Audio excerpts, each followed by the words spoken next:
Voyons maintenant comment les syndicats appréhendent cette rentrée scolaire. Hugo Lassalle, bonjour. Vous êtes le secrétaire général du SNES-FSU de l'Académie de Bordeaux.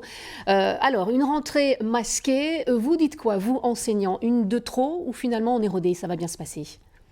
De toute façon, ça sera toujours une de trop, on s'en passerait facilement, parce que ça génère quand même pas mal d'inconvénients qui ont été relevés précédemment. Non, par contre, sur cette rentrée, forcément, les inquiétudes sont peut-être moins nombreuses et moins vives que la précédente, mais on a quand même une forme d'exaspération sur certains points qui restent encore en suspens. Il y a une crainte que l'épidémie redémarre aussi?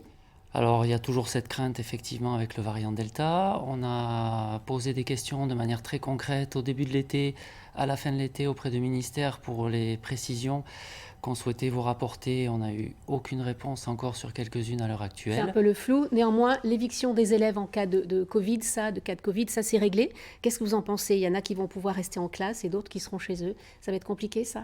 Alors sur cette question, on déplore effectivement d'abord le choix de faire payer sur les élèves la stratégie vaccinale du gouvernement. C'est-à-dire que là, même avec la meilleure volonté du monde, vu l'ouverture extrêmement tardive de la possibilité d'être vacciné aux élèves de plus de 12 ans, on a aujourd'hui dans l'académie à peu près un tiers des élèves qui ont un schéma vaccinal complet.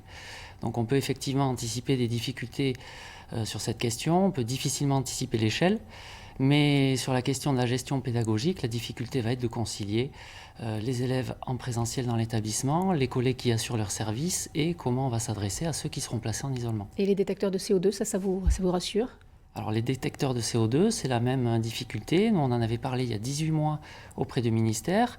Des choses auraient pu être faites pour prendre contact avec les régions, opérer un recensement, chiffrer les besoins. Ils arrivent dans les classes. Alors pour l'instant, on nous a parlé à l'échelle académique de 50 capteurs expérimentaux. On voit que 50, on va avoir du mal à couvrir l'ensemble des établissements de l'académie.